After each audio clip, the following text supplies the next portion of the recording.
time where they are. kitegeeza basobola okukwatagana ne Katonda wonna we bali. Now, as far as the church interpreted that time, engeri ekkanisa gye yannyonnyolangamu ebintu bino luli a priest doesn't marry. nga kabona talina kuwasa. So they asked Martin Luther, babuuza Martin Luther, so do you mean now all these people are going to stop marrying? kikaka kyogaba bano bonna bagenda kulekerawo okuwasa. Now that sent him back to the Bible. ekyo ne kimuzzaayo mu He bayibuli started to think now, n'atandika olowooza if every believer nti buli is mukkiriza a priest, bw'aba kabona now that means everybody is not going to marry. kitegeeza abantu bonna tebagenda kuwasa na So when he kufumbirwa. went back to study about marriage, naye bwaddeyo okuyiga ku he by'okuwasa realized that marriage did not come as a result of the fall.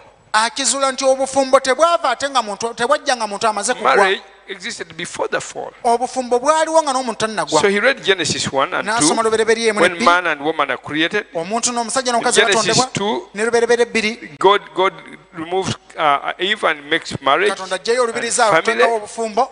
The fall comes in chapter 3. okugwa kujja mu ssula ya He says, kusatu. wow, naga we've taught a wrong doctrine all along. tubadde tusomesa enjigiriza nkyamu We ennaku said zonna. sex is unholy. n'agamba nti okwegatta si kya butuukirivu We said yet sex is holy. so nga ate okwegatta kya butukuvu. This first marriage here obufumbo tubulaba wano mu ntandikwa included sex. mwalimu n'okwegatta. Adam and Eve. adamu ne kaawa Adam and Eve adamu ne are kaawa married in chapter 2. bafumbirigana mu ssula The ey'okubiri. fall is in chapter 3. okugwa kwa ssula ya kusatu. Their private parts did not grow in chapter 3. ebitundu bino ebyekyama tebyatondebwawo mu ssula ya They had kusatu them in chapter 2. ne mu ssula ey'okubiri baabirina. He came out and Nagati. wow, that was revolutionary. nga twafiirwa dda. Now, the first issue of salvation by faith ensonga esooka ey'obulokozi mu kukkiriza had not moved the general public very yali much. tekutte nnyo ku bantu They said, abawera. those are theological debates among the elite. baga nti ebyo byanjigiriza bya buyivu But bya when he bayivu. started to teach that priests can marry, naye bw'atandika okutendeka abantu n'abakabona basobola okuwasa. nuns and priests started to run out of the nunneries olwo and monasteries. n'abasista ne baagala okudduka mu bigo And they would run out and get married. And run out. badduke bagende bawasa. Then everybody's eyes woke up maaso ga buli muntu ne because gazibuka that was now very revolutionary. kuba ekyo kyakyusa ebintu byonna. The bishops commanded that nunneries and monasteries should be locked. abalabirizi bonna bazigamba nti akati ebigo byonna mu biggale. The nuns shouldn't run out, and abasista baleme kudduka 10 of them, ne bafaaza. 10 nuns abasista 10 escaped from baatoloka one of the nunneries. mu kimu ku bigo. Somebody who supplied beer eyali aleeta omwenge had this big crate on the cart, yalina crate nnyonyi ku kigaali so they hid there. beekweka So when wansi. he drove out to the cart, they escaped in that. n'avuga ekigaali abakifuluma nabo ne bafuluma. 9 of them got married. mwenda ku bo ne bafumbirwa. They got brothers who had also run out of the other monasteries. and got baafuna married. babulaza bali badduse nabo mu bigo byabwe. One of them, called Catherine, omu ku bali amutaka talina could not get a man to marry yalema her. okufuna omusajja. She came to Martin Luther. najjere She says, you are the one who started this. n'amugamba bino gwe wabitandise You are the one who taught this. gwe wabisomesa. My colleagues have gotten married. baganda baye Now you bafumidwa must marry me. kati gwe olina okumpasa. Others joined her. abalala ne They put bamwegatta pressure on Martin Luther ne bateeka and ebuzibu said, ku matuluba if what you preach, you believe it, nti bw'obanga by'obulya then obikkiririza you better you marry Catherine. katalina nno. So he ended up marrying Catherine. n'akomekkereza ng'awasiza katalina. Now this was the first bishop getting married. yali omulabizi yasooka okuwasa. This was the first pastor getting married. ye faaza yasooka okuwasa Almost 1,000 years. nga wayise emyaka nga 10. Now when he gets married, bw'awasa he starts to teach about marriage. atandika okusomesa ku bufumbo. And now his colleagues kati mikwano who had gye remained in the church, abaali the basigadde mu Catholic church, kkanisa now we know kati tumanyi you failed to keep your vow of celibacy. walemu okukuuma obweyamo bwo You obw'okweyawula started to rationalize all these theories. n'otandika okugamba nti bino byonna birina kubeerawo. He said, no, n'agaana nedda. this is what I've discovered is in the Bible. kino kyenzudde mu bayibuli. The bishop amulabiriza commanded the best scholar at that time in the university n'alagira omuyivu eyali asinga mu biseera ebyo mu yunivasite to take a study atwale essomo of what Martin Luther is teaching. anoonyereze ku Martin Luther by'ayigiriza. And the scholar and the team, omuyivu ono they are ne all be yali Roman nabo Catholics. bonna baali They bakatoliki came up with a report and said, actually what Martin Luther is saying is right. ne bagamba mazima ddala Martin Luther by'asomesa The bituufu. church missed it. ekkanisa All yabisubwa. the clergy should marry. abayivu bonna bafaaza bonna balina kuwasa. Now many others now escaped and more awo got abalala bangi ne married. batoloka ne bagamba awo tusumuludde. So now the ones who remained, kati abaasigala said, you people have failed. baagamba abantu mmwe mulemeddwa. Okay, even if it is good to marry. kale newankubadde ekirungi owasa. Did Jesus say if you want to really be holy and sanctified, you should not marry? yesu yagamba ddala bwobanga oyagala obeera omutuukirivu tolina kuwasa. Martin Luther told them, Martin Luther n'abagamba you don't know what you're talking about. temmanyi bye mwogera. 1 year in marriage omwaka gumu mu bufumbo sanctifies you more than 10 years in a monastery. gukutukuza okusinga emyaka 10 mu kigo. Those of you who are married, you know what I'm talking about. mwabafumbo kyenjogerako mukimanyi. You are married to this woman. ofumbira omukazi ono 1 year, mwaka gumu he pulls the worst out of you. n'alyoka akugjamu kakica yenna. Because then you have to learn to forgive. anti awo oyigira okusonyiwa I okugumiikiriza. said, you become more holy when you're married. otukula nnyo ng'owasizza oba ofumbiddwa. Those people who are single are still selfish, self-centered.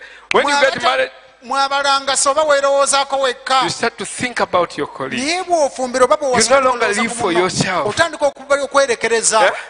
That when you are single, naye bw'oba omulangasa you are in the image of God. oba mu kifaananyi kya Katonda. When you get married, bw'ofumbirwa you are even more in the image of God, ate oba nnyo mu kifaananyi kya who is the Mukama. Father, Son, and the Holy taata Spirit. omwana n'omwoyo mutukuvu. Because you no longer live for yourself, kubanga oba tokyaliwo ku you lulwo live for your spouse. naye obawo ku lwa munno. When you produce a child, a bw'ozaala baby, omwana oh, that even more. ate awo You kinyuma even bulala. become more of the image of God. olwo ofuuka nnyo mu kifaananyi kya Because your Mukama. wife will wake you at 2 a.m. kati mukazi waakuzuukusa ku makya and say the baby is crying. naga omwana akaaba. Please help me to change the diapers. wanyambe omukyusirize ku nappi. You have not even heard the baby crying, you are snoring. omwana tonnaba muwulira nako ng'akaaba So you gw'ofuluuta wake up and you help your wife. n'ozuuka omuyambe. Now for me, I know what I'm talking about because we produce twins. We nze have byenjogerako twins. mbimanyi kwaffe twazaala balongo. And they would sleep at different times beebakiranga mu budde and wake bwanjawulo up at different ne times bazuukira mu budde all bwanjawulo through the night. ekiro kyonna. And yet I had to go and be a pastor. so nga ate nalina ogenda osumba. So my wife would wake me up and say, mukazi wange yanze okusanga Moses has woken up.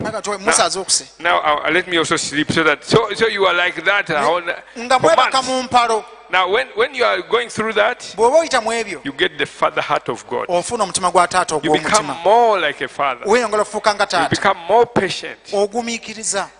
Can you greet your neighbor and say, buuza ku mulirwanawo by mugambe getting married, nti you become more in the image of mu God. bufumbo ofuuka nnyo mu kifaananyi Get kya more in Katonda. the image of God. obeera nnyo mu kifaananyi kya Katonda. Anybody who is single? wano waliwo omulangasa yenna. Anybody?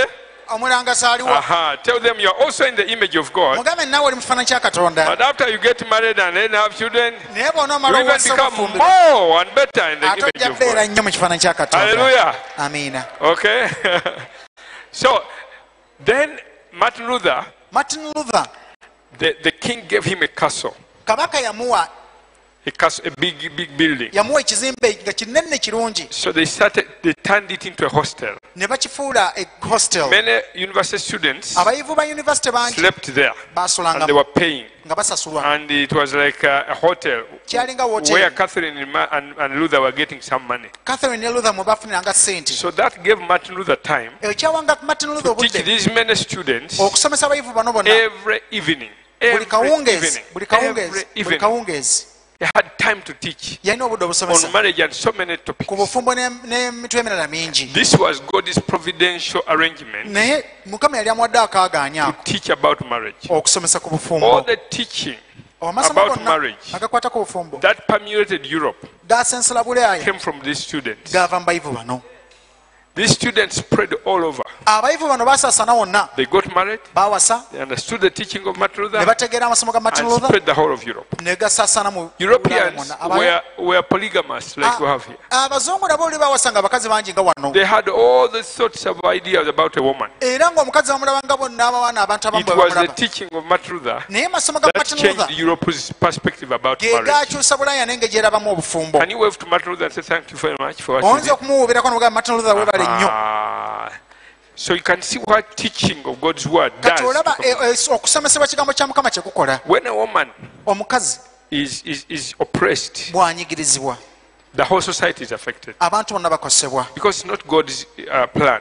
kubanga si nteekateeka ya Mukama. It is these women who raise up children. abakazi be bakuza abaana. When children are raised by an empowered woman, abaana be bakuzibwa omukazi they atendekeddwa become very, very good leaders. in bafuuka society. abakulembeze abalungi ddala. They look at the life of mother and father. oba tunuya obulamu bwa maama ne They taata take that as the model. ne babutwala ng'ekyokulabirako.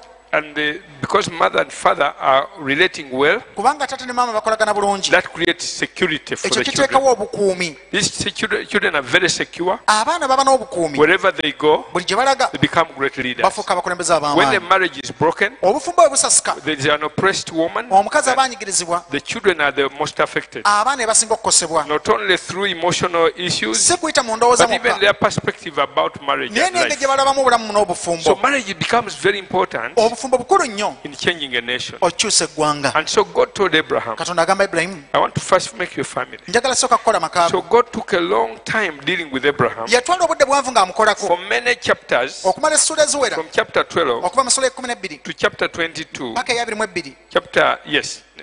22, Paka ya God bimwe is dealing with Abraham Katonda akola ku to Ibulayimu change his perspective about marriage. akyusa endaba ye ey'obufumbo. Abraham looked at marriage Ye yali abulaba luli like all the people around him. ng'abantu abali So bamwetoolodde. God allowed a withdrawal of his son, to withhold his son, Mukama n'asooka akwatako omwana we, so that Abraham's perspective of marriage and covenant would change. endowooza ya Ibulayimu ku bufumbo n'endagaano esobole esooka okukyuka. Marriage, Abraham did not value a woman. Luli nga He did Ibulayimu not omukazi value amutwala ng'abala a bonna, wife tamulabamu as a kitiibwa, covenant. tamutwala nga munnamukago munne. One day he went in Egypt. Era lumu akkirira e And he Misiri, said to his wife, agamba mukazi we "You'll sleep. They will of course force you to sleep with the king. nti osobola okgenda mu kabaka But it's okay. You n'omwawewero, just tell him I'm your brother, mugambe nze ndi mwannyoko, and then he will get many sheep and goats. naffe tubeeko bye tufunamu, Tumukule. Tumukule. We will detooth that man." tumukuule. Now that is the perspective of Abraham. Nga Ibulayimu bw'atyo bw'alaba Abraham ebintu, doesn't value this covenant sexual union. enkolagana ey'omwami n'omukyala tagitwala nga He nkulu, looks at a wife as a chattel, as a property. omukazi amutwala So God has ng'ekyobusuubuzi. to change that. Kati ekyo Mukama nga alina It okukikyusa. wasn't only Abraham, Si Ibulayimu yekka, even Sarah. ne Sarai She didn't value the covenant. endagaano nga tagitwala nga She nkulu. valued more the children, just because all people are saying you're barren. So her interest wasn't so much the marriage covenant, but the children. Nga kyatwalanga ekikulu si endagaano eno ey'obufumbo wabula baana, anti So, buli muntu yenna amuyita God mugumba. had to change that. Kati nga Mukama alina obikyusa. She told her husband, N'agamba mwami we, sleep with Hagar, so that I may have children. nange nzaale ku You baana. see that? Okiraba ekyo? Yet God wants to teach them about marriage So nga Mukama ayagala basomesa ku bufumbo as a covenant, ng'endagaano, to transform their nation, akyuse eggwanga so that lyabwe, He can use that nation to bless all the nations of asobole the earth. oddikozesa okuwama nga amala gonna omukisa. Tell your neighbor, Gamulirwa naawe, nations has always been God's goal. Mukama bulijjo amawanga abadde agatwala nga kikulu. Do you understand that? Okitegedde ekyo? He still is focusing on nations. Era Mukama akyatunulira amawanga. Matthew 25 says, Matayo 25 agamba, when Jesus comes on his throne of glory, Yesu bw'alijja ne namulondo he will ey'ekitiibwa, bring all nations agenda kuŋŋanya amawanga gonna before him. mu maaso ge. Most of us know the judgment seat of Christ. Abasinga ku ffe tumanyi nnyo namulondo ya Mukama That is ey'omusango. the individual judgment. Eyo endagaano eno But there ey'omubiri. is a time when nations will appear before Naye him. waliwo ate ekiseera amawanga we gagenda olabikira mu maaso And ge. then he will separate them among the sheep and the goats. Alyoke agaawule ng'akozesa kipimo kya mbuzi na It's we ndiga. believers Fe abalokole in Uganda, mu Uganda, when we do our part, bwe tunakola to ekyaffe, disciple Uganda, ne tutendeka that Uganda, Uganda becomes one of the sheep nations. Uganda efuuka ku ggwanga The erimu ones from endiga. Burundi, you change Burundi and becomes the sheep Burundi nation. ne mugikyusa nayo neefuuka Kenya. eggwanga eriendiga. During our tenure, Mu our kiseera time, kyaffe mu kibiru we will appear before the Lord, answer for what our responsibility was. tugenda labisa mu maaso ga Mukama Deal with ng'obuvunaanyizibwa the waffe bwe buli. nations. Do you understand that? Okitegedde ekyo? You find that in Matthew 25. Ekyo kisanga mu Matayo 25. Dealing with nations. Akola ku There's mawanga. individual, Waliwo but there's basakinoomu also nations. n'amawanga. Because his eyes behold the Kubanga nations. amaaso ge gatunulira amawanga. Revelation 7 talks about nations. Ku Bikkulirwa 7 ayogera ku mawanga. Okay? So you can see the teaching on marriage Olaba nti amasomo ag'obufumbo and family ne ku famire was key in God's program. gaali makulu nnyo mu What Martin Luther did. ekyo Martin Luther In education, n'okusoma I ebyenjigiriza. wanted to amplify it a little bit, Mbali njagala okukigaziyako especially that part. naddala akatundu Because ako. what we see today, we don't understand where it came from. Kuba bye tulaba olwaliro tetumanyi gye byava. 500 years ago, Myaka 5 emabega there was no universal education. tewaliwo okusoma kwa yunivasite, Universal. tewaliwo okusoma kwa wamu, Bonna. bonna basome. Education was an institution of the church, by the church, for the church. Okusoma kwalinga kwa kkanisa era nga kkanisa yekukolako era nga bakkanisa be basoma. Those who studied were the priests, Era abaasoma nga baalinga bakabona. because priests had to read the Bible Kubanga bakabona balina nga osoma buli and then serve in church. olunno balyoke baweereze The mu kkanisa. fishermen didn't go to school. The carpenters didn't. Bazzi tebaasomanga. Only the church people kabakkanisa bokka and the nobles who were going to become leaders n'abakungu abaali bagenda obbanga because they abakulembeze had money to pay for it. anti balinanga ne sente It was so zimusasula expensive nga okusoma kwa bbeeyi because there was no printing. anti nga tewaliwo Books were very bikyapa few nga bitabo bitono and the professors were very few. ne bakafulu nga So it was batono only for a few people. kati nga kwa batono ddala abalondemu So Europe didn't go to school. bulaaya teyasoma When Martin Luther martin luther came up and said, bw'ajja n'agamba we are all priests, ti ffenna tuli bakabona it means everybody is a priest. kitegeeza buli muntu kabona kizimba mu myezi 10 He grew up a big beard like this n'alyoka wanvu yeekire because they were looking for him to kill him. baali bamunoonya omutta And he completed the New Testament, n'amaliza endagaano which he empya revised so many times. eyazzibwanga obujja emirundi mingi mu nnimi And nnyingi then he spread it all over. n'agisaasanya It wonna was so timely byali kyali mu because budde Gutenberg nti gutenberg had just invented the yali printing press. yakakola ekyapa So now he ekikubitabo could spread the word. kati all over. ng'asobola osaasaanya eki Now, when people started to hear abantu bwe batandika okuwulira about they look at the Bible in their German language, ne batunulira ku bayibuli mu lulimi lwabwe everybody now olujamani was interested to buli muntu study. n'ayagala nnyo okusoma So Martin Luther wrote 3 letters. martin luther yawandika ebbaluwa 3 The first one was to the nobles. eyasooka yali abakungu The second was to the city council. eyakubiri yali state The council third was to the parents. eyokusatu yali And abazadde was urging ng'abagayirira that we should put money and build schools for people to study. nti tuteeke sente mu masomero abantu basome There's no way people can be transformed. abantu bayinza kukyusibwa And- okiwulidde ekyo Interpretation of what? avunula petero ekisooka ki What does it say? egamba etya We are all priests and what? ffenna tuli bakabona era bakabaka So a priest should have knowledge. kati kabona nobba n'amagezi If you refuse to have knowledge, then God will reject you from being a what? A priest. bw'ogaana obba n'amagezi mukama gaana obba kabona Interpreting that's one verse. olunyiro lokalo buli amenyaamenya They said everybody should study. n'agamba buli muntu alina okuyiga Then all other reformers kati abazza obujja ebintu now ababona started to translate Bibles in their batandika language. okukyusa bayibuli mu nnimi zaabwe When the word of God touches a language, ekigambo kya katonda bwe kikooma ku lulimi it promotes it. awo kirukuza That's ne how kukimuka. Luganda started here in Uganda. n'oluganda bwe lwatandika wano mu uganda mu It was a buganda small dialect. lwali olulimi nga But lumanyiddwa batono the moment Alexander naye alexander mapeera translated the Bible into Luganda, bwe yakyusa Uganda bayibuli mu grew. luganda that's how it became very, very popular all over Uganda. bwe lutyo bwe lwafuuka olw'ettunzi mu That's uganda how wonna. Greek oluyonaani became. bwe lutyo bwe lwajja There was an emperor, waliwo emperor oba kabaka Philadelphus, bamwita philadelphus 285 years before Jesus. emyaka ng'ebulayo 285 yesu ajje yali He muyonaani wanted to get to rule these Hebrews. yali agala okufuga abebulaniya bano And because they had their Bible only in their language, olw'okuba balina bayibuli yaabwe mu he could lulimi not lwabwe lwokka influence them. He could not influence them. nga tasobola bbaako kyabasalirawo So he paid 70 best scholars, 72, yasasula abayivu bakafulu 7 12 from each of the 12 tribes. 12 How kuva many? mu buli There are mu buli- 72, Bali 6 nsavu from each of the 12 tribes. okuva mu buli bika byonna 12 bya And they isirayiri translated the Bible, ne bakyusa bayibuli Old Testament, endagaano enkadde from Hebrew okuva mu lebulaniya to Greek. ne bagiteeka mu luyonaani These scholars, they call it the Septuagint. abayivu bano babita ba septwag That's how the Greek language oluyonaani became very, very, very rich. bwe lutyo bwe lwagaggawala ennyo The Greek is so rich oluyonaani lugagga nnyo that one word you speak in English, you have about 5. nti ekigambo kimu kirimu ebigambo nga Like the bitano. word love in English. ng'ekigambo kwagala mu You have lungereza agape, you have phileo, you have eros, you have stoge. One word which you interpret love, it's 4 words in Greek. ekigambo kwagala bo bakivunula nti kuno kwagala kwabazadde kuno kwagala Every kwabafumu time kuno kwagala kwaki the Bible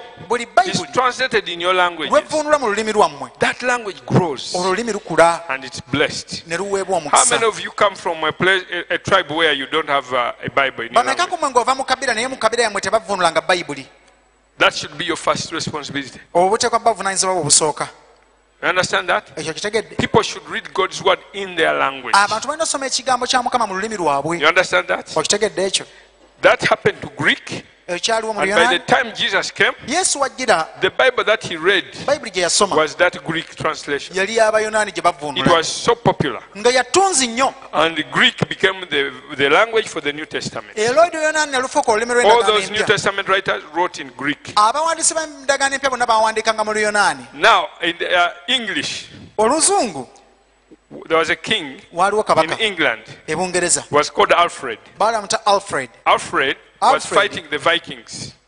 these people from the Scandinavians. yali ava mu Scandinavia. Sweden, Norway, those Vikings would come and kill people in England. Vikings abo bajjanga ne bakwekweta Bungereza ne batta abantu ne bakola byonna bye baagala. So King Alfred Kati kabaka Alfred went and fasted yagala and n'asiiba prayed n'asaba and said to God, n'agamba Mukama if you give me power to defeat these Vikings, ti bw'onompa amaanyi agawangula bakabaka I'll bano dedicate England in covenant to you. Bungereza nga nagiteeka mu ndagaano naawe. God had his prayers, Mukama n'awulira essaala gave ye him power, and he defeated these Vikings, n'amuwa amaanyi n'awangula ba Vikings subdued them, n'abawangula captured their king. n'awamba kabaka He waabwe didn't kill him, ye teyamutta got him converted, n'amukyusa. and England became very peaceful. Bungereza n'efuna emirembe. Alfred was a very godly man. Alfred yali atya He Katonda started to translate John, the Gospel of John, into English. n'atandika okukyusa enjiri ya Yokaana mu Luzungu. And that started the English language on another level. Ekyo ne kiteeka olulimi Olungereza ku ddaala eddala. Another king called King James, Kabaka omulala yali amuyita Kabaka Yakobo he paid 54 scholars yasasula abayivu 54 to translate the Bible bakyuse from Bayibuli the original languages okuva mu nnimi embereberye into English bagiteeke mu Luzungu in 1607. mu 1607. So in 1611, mu they finished it. 1607 This is what you call the King James Version, gye tuyita enzivunula ya Kabaka Yakobo which all of us like. ffenna gye twagala. When it came out, Bw'efuluma it was so elegant. Everybody loved it. yali mpitirivu nga buli muntu agyagala. It's from that moment Kuva olwo that English took over. Olungereza ne lufuga. It's the most widely spoken language all over the Lwe world, lulimi olusinga okwogera mu nsi mwonna. because it was one of the first languages to get the word for the common man. Kubanga lwali olumu ku lulimi olwasooka And so on okugonza and so forth. ennimi eri abantu abalala bonna. I'm trying to convince you Ngezaako okukumatiza how important it is obukulu obuli to educate the masses. mu kusomesa abantu. When you educate the people Abantu buli obayigiriza with the word of God, ng'okozesa ekigambo kya Katonda, that knowledge of God amagezi ga Katonda ago raises their level of gayimusa living. eddaala lyabwe. That's why people get saved Kyova olaba abantu balokoka and their lives change. obulamu bwabwe ne The bukyuka. reason these days people don't change, Ensonga lwaki abantu tebakyuka ennaku because we zino don't teach them the word. tetubayigiriza We are kigambo. so enamored with events and with music, with dancing, but the people are not disciples. Tuli nnyo mu mikolo, mu misoso, mu nnyimba n'ebi. Believe me what I'm telling you, because Kiriza I've been in ge mazima. church long enough.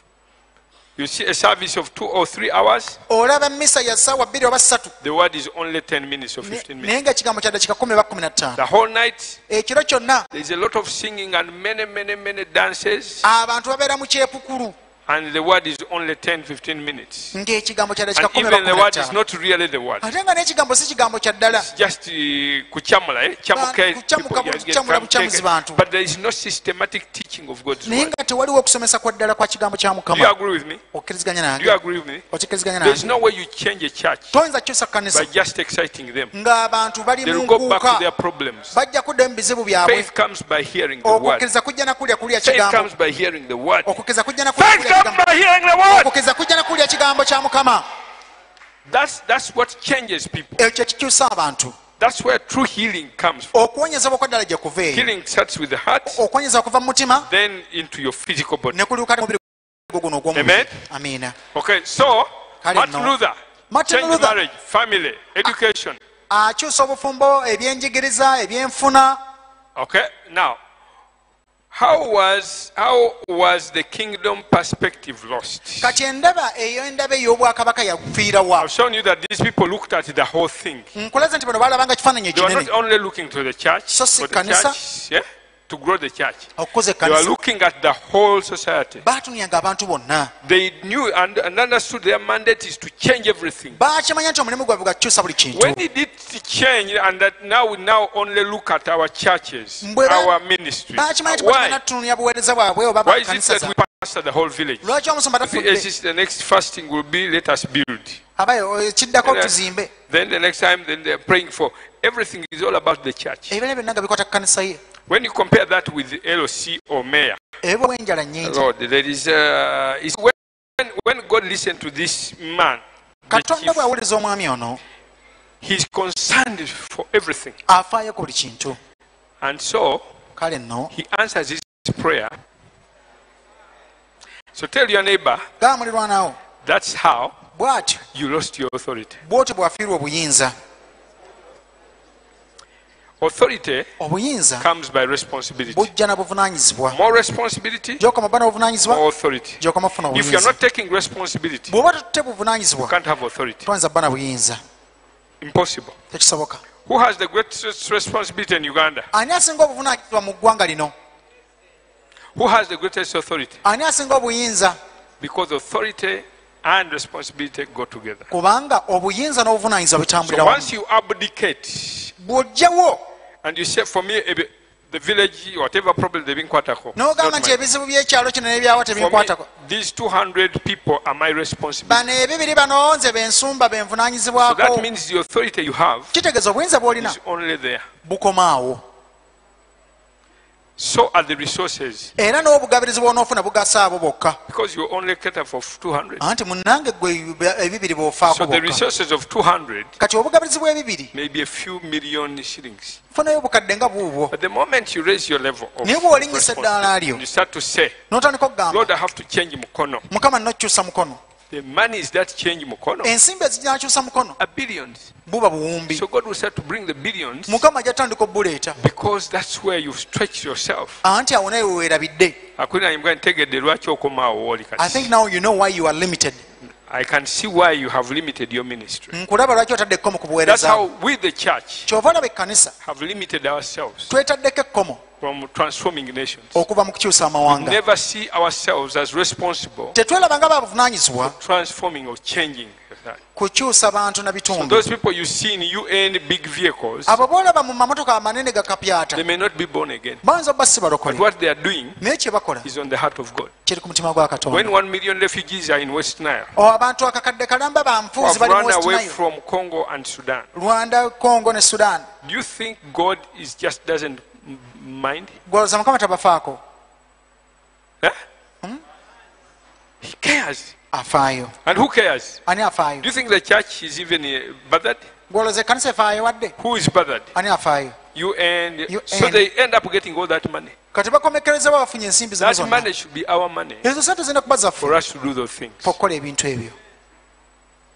The first hospital in 369 Eddwaliro eryasooka mu 369 was built by a believer. lyazimbibwa mulokole. And from that time onwards, Okuva olwo hospitals have been built. amalwaliro gabadde gazimbibwa. Because at that time, Kuba mu kiseera the ekyo believers interpreted Matthew 25. abalokole bavvuunula Matayo When 25. Jesus said, Yesu we yagamba when I was sick, bwe you nali cared for me. omulwadde, When I was hungry, you bwe fed. nali omuyala mwandiisa. You understand that? Mukitegeera ekyo? In the early church, Mu kanisa you eyasooka know what they did? manyi kye They baakolanga? always had two offerings. Baabanga n'ebiweebwa bya mirundi ebiri. One is for the church. Ekisooka kya The kanisa, second was called diakonos offering. ekyokubiri bakiyitanga Diakonos, diakono, where we have deacon. we tubeera n'abadinkoni awo. So they would take care of everybody who is unemployed. Kati nga balabira buli muntu yenna atalina mulimu, But they would only give you a ration for 3 days. naye nga bakuliisa nnaku 3 zokka. And after that, Oluvannyuma lwekyo either believer here would give you a job or they Oh. look for a job for you. oba omulokole ng'akuwa omulimu oba ne bakunoonyeza omulimu. They were not allowed, Nga they were tebakkirizibwa, not allowing anybody to remain not working. nga tebakkiriza muntu yenna kusiga nga Only takola. 3 days. Nnaku 3 zokka. After that, Oluvannyuma you lwekyo must get a job. oteeka okufuna They omulimu. follow Pawulo that whoever shall not work should not eat. ti buli atakola n'okulya talyanga. That's what they taught. Kye They baayigiriza were involved in everything. nga buli kintu kyonna bakyenyigiramu, Everything. buli kintu.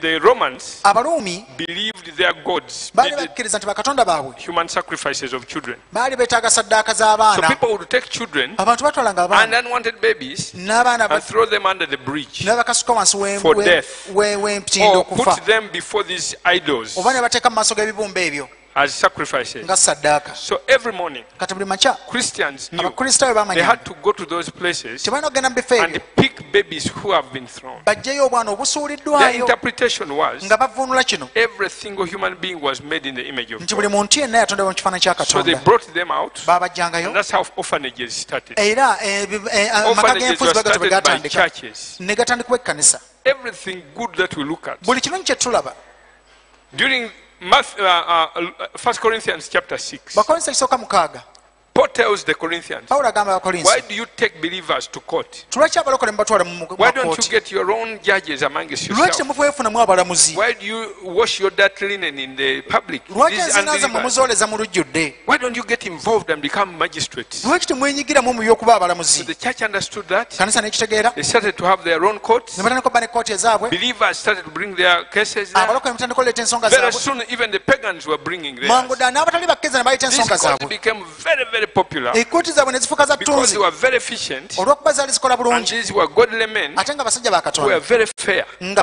balamula mu bwenkanya. By the time Constantine became emperor Constantine wafuukira kabaka in 312, mu 312 he issued the Edict of Milan, n'ateekawo ekiragiro stopped the persecution of Christians n'agamba mulekeraawo okuyigganya abakristaayo, because his mother had got converted. kubanga maama we yali alokose And he had also seen that sign on the Marvin Bridge when he era was ng'alabye about to n'akabano k'omusalaba when he was ku fighting. lutindo. So he calls the bishops N'aleetera n'ayita abalabirizi and he says, you bishops, n'abagaba abalabirizi mmwe, I've heard what you are doing. mbwidde bye mukola.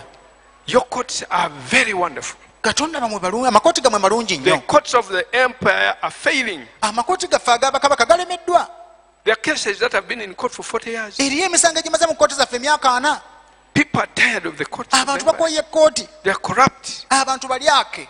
So I want today, Kati by olwaleero my order, olw'ekiragiro you kyange, bishops mmwe abalabirizi put on the garb of a Roman magistrate, mwambale amatanvuuwa g'abalamuzi so that b'abaruumi. when we go through Rome and all through the empire, Bwe nnaayita mu matwale gonna, people can come to you for justice. abantu bajjenga wammwe mubalamule. That's how bishops started to put on those garbs. Bwe batyo n'abalabirizi batandika okwambala So amatanvuuwa whatever ago. you see bishops putting in, Buli lwolaba abalabirizi nga That's how it bambadde started. ebyambalo ebyo byava eri. magistrates are called my lord.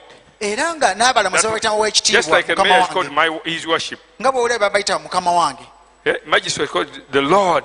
babayitanga My ow'ekitiibwa. Lord. That's why the bishops are called my Lord Bishop. Kyova Have you olaba heard n'abalabirizi people? babayita ow'ekitiibwa That's bisopo where it started. bwe byatandikira ebyo. When the Roman Empire disintegrated Kaakati ettwale ly'abalumi bwe lyasasika in 476, mu 476, from that moment onwards, okuva mu kaseera ako there was no organized government. tewaaliwo in Europe. obukulembeze bweteefuteefu bulambulukufu. But the church continued. Naye ekkanisa yeeyongerayo, Its courts continued for another 600 years n'amakooti g'ekkanisa ne geeyongerayo emyaka emirala 600 when there was no government. nga tewali bukulembeze, And people would come. era abantu Europe bajjanga had justice okubaana because obwenkanya the church provided it. bw'abanga okuba ekkanisa The ebuleesi. perspective of the church Ng'ekkanisa was weeteri, that we are responsible ng'ekkanisa egamba nti ffe to tuvunaanyizibwa represent the kingdom of God here on earth, okukiikira obwakabaka bwa Mukama ku nsi kuno, be it in health oba mu bulamu by building nga hospitals, tuzimba amalwaliro, be it in education, oba mu byanjigiriza, be it in justice. oba mu by'obwenkanya We must be responsible for everything. n'obulamuzi, nga tulina obuvunaanyizibwa ku buli kintu. The church became a very strong institution. Ekkanisa nefuuka ekitongole eky'amaanyi.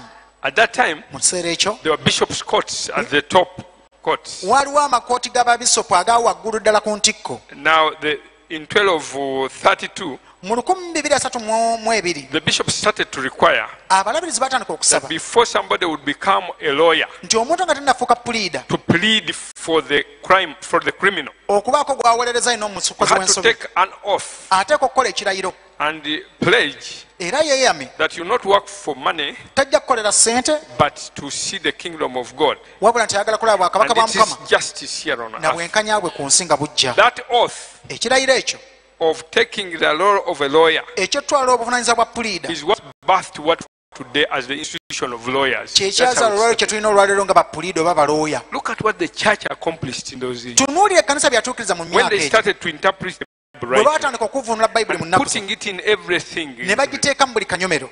There are so many things if I had time. Bingi nnyo singa mbadde n'obudde. Even government. Ne gavumenti, Now most people abantu abasinga in school we have been taught twayigirizibwa that the democracy we have today nti demokulasiya bwe tulina olwaleero came from Greece, yava which is mu a Greece. complete. Plato was so annoyed. Plato n'anyiiga nnyo Socrates had mentored Plato. kubanga Socrates yali atendese Plato And he said, how can democracy vote and they kill a n'agamba good man? demokulasiya mugamba mutambu mukubya akalumbu mussa It's omuntu not mulamba. democracy, it's mobocracy. N'agamba nti oyo si demokulasiya wabula Mob, eh? kikungo, The kwekunga, rule of the mob. kufuga kwa kikungo. Democracy is not a solution to a nation. Abange demokulasiya si kyekyokudamu ky'eggwanga. Let me tell you that. Kambabuulire ekyo. I know you might be shocked. Manyi muyinza okwewuunya. But freedom and democracy are not the same. Eddembe ne demokulasiya si bye kyekimu. freedom, where did Jesus say freedom comes from? yesu yagamba eddembe livaawa?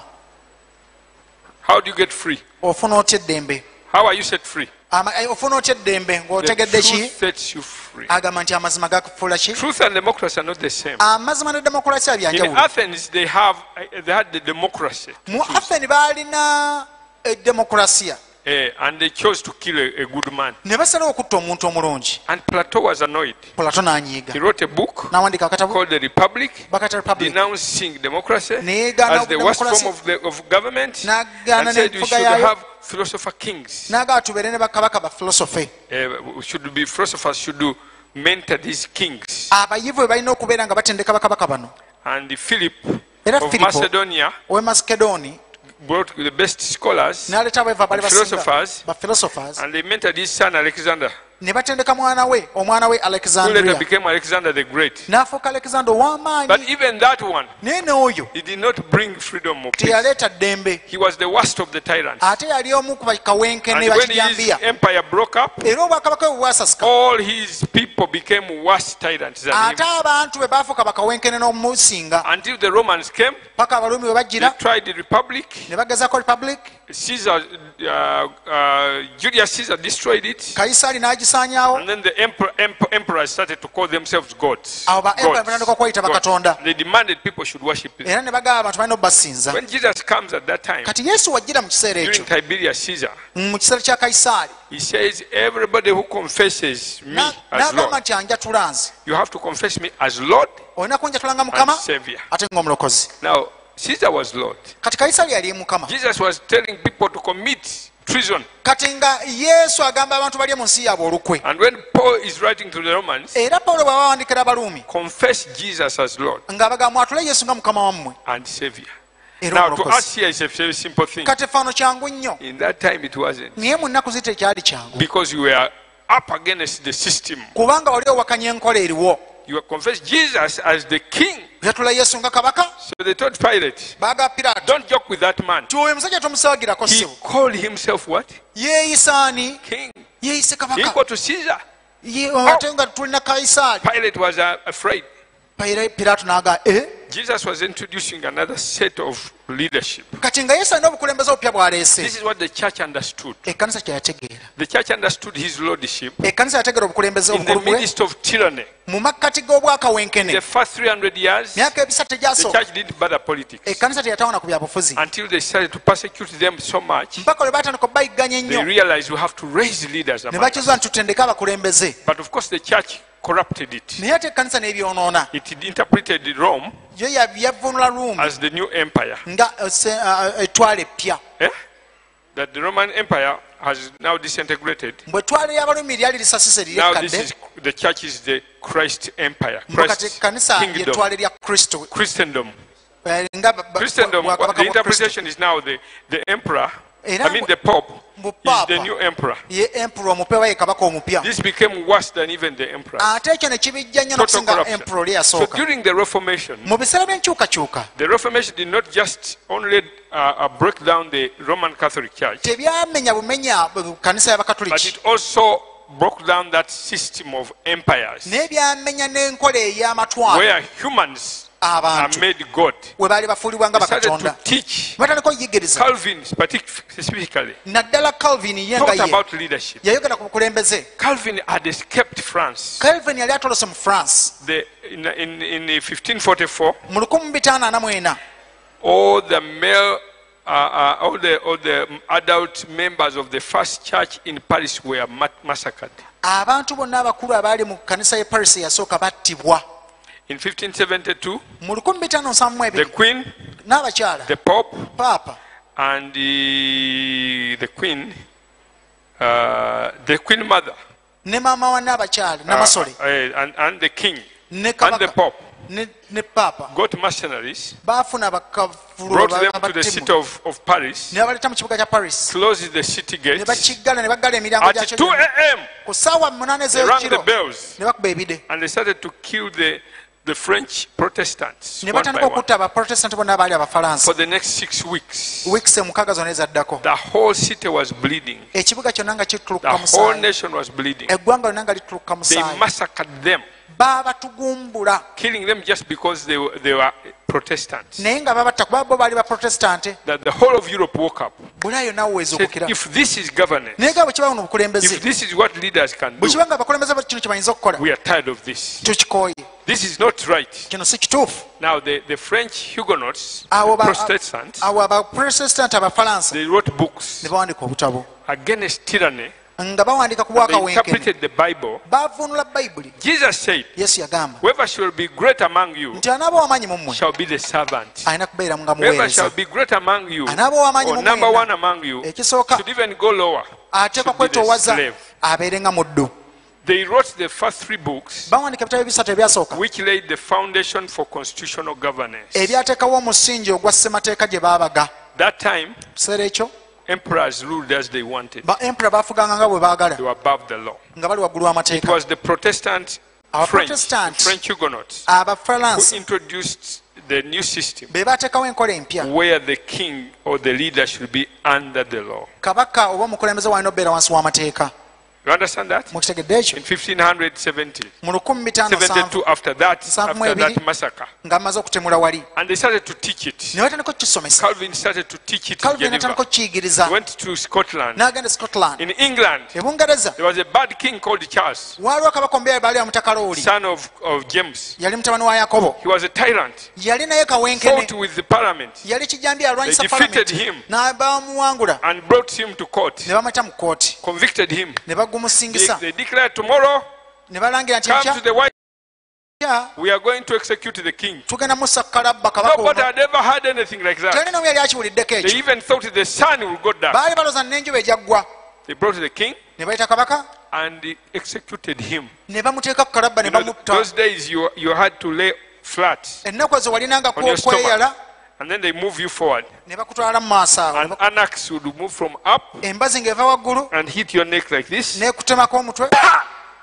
and the king's head omutwe gwa kabaka fell many meters away. ne gugwira ddala eri. Everybody was scared. buli muntu n'agamba They said, can the king be executed? n'agamba lubaze We kabaka thought the nayasobola king okuttibwa. was divine. twali tulowooza nti kabaka mukama yamuteekawo We thought he abawanjawulo. was had special powers. twali tulowooza nti abamu n'amaanyi agatali ga bulijjo, The sun did not even change. naye The sun enjuba is gone. wadde ekire tegigibiseeko. The day has just gone like usual. olunaku lubadde nga bwolwa bulijjo. That changed the mindset of the people. ekyo kyakyusa endowooza y'abantu. The divine right of kings was. olwo ekyobwakabaka mbu katonda yabataddewo babanjawulo ne kikyuka. Then Cromwell said, Cromwell. Oliver Cromwell, olwo however promise he was a believer. yali mulokole. Unfortunately, he missed some certain things. ebyembi alina bye yakola obubi, But then they said, naye bagamba how does God want us to rule ourselves? bamubuuza katonda ayagala atya twefuge. Let's look at the Bible. katonye They bayibuli went to Matthew 20, ne bagenda mu Matayo where 2. Jesus said, whoever shall be great among you yesu agamba nti anaabanga ow'amaanyi mu should be mmwe the servant. alina okubeera Whoever omuweereza, should be number one ate ayagala okukulemberanga should be a slave. alina kubanga So muddu. this is the model. bweti bwelina okubeera Discard enkola. the tyrant kings kabaka bakawenkene ne and babasa install ebbali servant leaders. ne baleetawo abaweereza abaali balina So the okubeera chief abakulembeze balina okubeera servant abaweereza, should be the chief leader. nti omukulembeze w'okuntikka ataka kubeera ate yasinga obuweereza. In those days, the word servant, ennaku ezo obuddu they didn't use servant, they used the word minister. bakozesanga buweereza. Minister, what we call ministry today, kye tuyita obuweereza that olwaleero was the common word they used for kyekigambo serving. ekya bulijjo kye bakozesanga Go and bali minister to him. tyagenda obuweereze gyali, Go and, so they used that in the common language. bakozesanga ekyo. So the greatest leader kati omukulembeze asinga okuba should be w'amaanyi the chief minister. ateeka okubeera omukulembeze So that's asooka. how they introduced the word chief minister or prime minister. bwe bati bateekawo So katikkiro oba they omukulembeze said England should be ruled ne bagamba bongereza ateekwa okufugwa by a chief minister, ng'omukulembeze w'oku ntikko prime minister. And he will not rule with a battalion of armies. tajja fuganga najja eddene, He's going to rule with other servants. ajja fuganga n'abakulembeze Public n'abaweereza abalala, servants. abaweereza abawansi. That's why we have the public service. kyova olwa tulinawo obuweereza obwa bonna, Because we were under the crown of Britain, kubanga twali wansi wa we bungereza, copied and pasted here twakoppa bye bakola ne tubireeta wano, the model but not the spirit. enkola naye si mwoyo. So you see that? mukirabe ekyo, Yes, Britain was already ruling India. bungereza yali efuga So they buyindi, took the laws they were using in India amateeka ge bali bakozesa and they just brought ebuyindi them wholesale ne here. bagaleeta gonna. Okay? So you can see how the church osobola olaba engeri ekkanisa contributed gye yasimbamu nayo ensigo mu byobufuzi to everything. ne mu buli kintu. Everything that you see good Buli today kirungi kyonna ky'olaba came because of the right interpretation of the Bible. kyava olw'okuvvuunula obulungi bayibuli. Government, Gamba nti yes. That's how it has happened. bwe bityo Now, bibaddewo because the people who write history olw'okuba bawandiika ebyafaayo are liberals, bo bantu they don't want beemalirira any of those things to be taught. tebaagala jjuliza bintu ebyo na kubisomesa amazima gali agaliyo They amakusa teach basomesa that Europe became what it ti is bulaaya afuuka kyeri because they rediscovered the democracy of what? Of Greece. mbu Which is a baafuuka lie. kye bali olw'okuba baddemu ne bavumbula demokolasiya eyakozesebwa mu bayonaani. That was promoted by University of Chicago and the Columbia University. Ekyo abangi ennyo bakiseesamu naddala University y'e Chicago ne Columbia That's University how of they Canada. named it, and people believed it. bwe batyo bakiseesaamu era abantu ne Even the bakikkiriza. definition. What is the N'okunnyonnyola definition of democracy? okunnyonnyola kwa demokolasiya kye ki? Tell me. Kinnyonnyo kimbuli mu mazima. Rule of the people Government by the of? people. Gavumenti y'abantu ku lw'abantu Now, era ng'erimu they'll bantu. teach you that comes from Greeks. Bajja gamba ekyo kiva buyonaani. Doesn't. Si bwe guli. That statement, Ekigambo ekyo the first person who wrote it eyasooka kukiwandiika was John Wycliffe. baali bamuyita John Wycliffe. In 1384, mu 1389 John Wycliffe translated the Bible in English. avuunula bayibuli mu luzungu. The first one to do it in English. In yasooka England. kukikola mu bungereza. And he recruited people. N'atukuŋŋaanya His abantu. disciples. Yawandiika They abayigirizwa were be called Lollards. babayita ba Rolands. And he charged them to keep God's word. N'abakubiriza bakuume ekigambo kya Mukama. And they would go and teach and teach and teach and teach and teach all over the place. Baagenda ne basomesa buli wantu. Because that time the people were not allowed to read the Bible. Olw'okuba mu biseera byabantu tebakkizibwanga It was kusoma bayibuli. criminal to arrest you. Era nga So kibamenya they would n'amateeka arrest bwe you bakuzuula and bakukwata burn you ne bakusiba ne and the bakwokya Bibles that you have. ne bayibuli zonna ze bakusanze So the nazo. Lollards understood Kati ba Rolands bakitegeera that it was their responsibility buvunaanyizibwa bwabwe to copy. okuwandiika n'okukoppa. So by that time, Mu kiseera ekyo there was no printing press. tewaaliwo So they kyapa copied by hand. bawandiikanga So na they made mikono. so many copies of Wycliffe's Bible. Baakubamu bawandiika kopi nnyingi nnyo mu bayibuli ya Wycliffe. It is his translation that was later used by the King James in translations and many others. Era enzivuunula ze oluvannyuma ezaakozesebwa kabaka Yakobo n'abalala. So they would arrest a group of them, they would kill them, burn those Bibles, but others would continue doing that. Bangi kuba There were babakwatanga ne so many. babasiba ne babookya ne bayibuli zo ne bazookya naye ate abala nga bakola kintu kye kimu. This is what Wycliffe believed. Kino Wycliffe kye yakkiriza. Wycliffe said, Yagamba if we are to change England, ti bwe tuba tuli bakukyusa we Bungereza have to educate the masses. tulina okusomesa abantu bonna. When the masses are educated, Abantu bwe banaayiga they have to make choice balina okusalawo of who becomes their leader. ani anaafuuka omukulembeze waabwe. It is then Abo nno that the voice of the masses awo n'eddoboozi ly'ekibiina becomes the voice of God. bwe lyafuukira eddoboozi lya And Katonda. therefore, N'olwekyo we have to teach all the masses. tulina okusomesa ekibiina They kyonna. must understand their civic rights. bwe bamala otegeera eddembe lyabwe They must understand what God demands. balina omumanya ne ki Mukama Then they kyayagala make the right choice. bakole okusalawo okutuufu. Now, before I continue, Nga sineeyongerayo suppose today watya leero we have Bishop Kabuye standing in singa Kampala tuba n'omulabirizi Kabuye as the mayor ayimiddewo nga meeya and Bud Black. ne Bad Black. Whom do you think the people will choose? Olowooza Bishop As Kabuye mayor. ne Bad Black abantu banaalonda ani okuba meeya? Whom will the people choose? Abantu banaalonda ani olowooza? So you can see Kati olaba that as long as the people, Bud Black is one of the notorious women, you know, who have had in Bad the past. Black y'omu ku bakazi bamawale ba kuno, The two-thing men and all that. mukuzi wa bbaluwa. So, the people's choices Kati abantu be basazeewo do not equal to the voice of God unless those people have been discipled and they have renewed their minds. tebisobola kusanyusa ddoboozi lyawe oba kugondera ddoboozi lya Mukama okujjawo ng'abantu abo bamaze okutendekebwa ne bakyusa endowooza yaabwe. The other bad teaching Ensome eddala ebbi is that God is against people choosing. Katonda lyagaana abantu okweronderawo.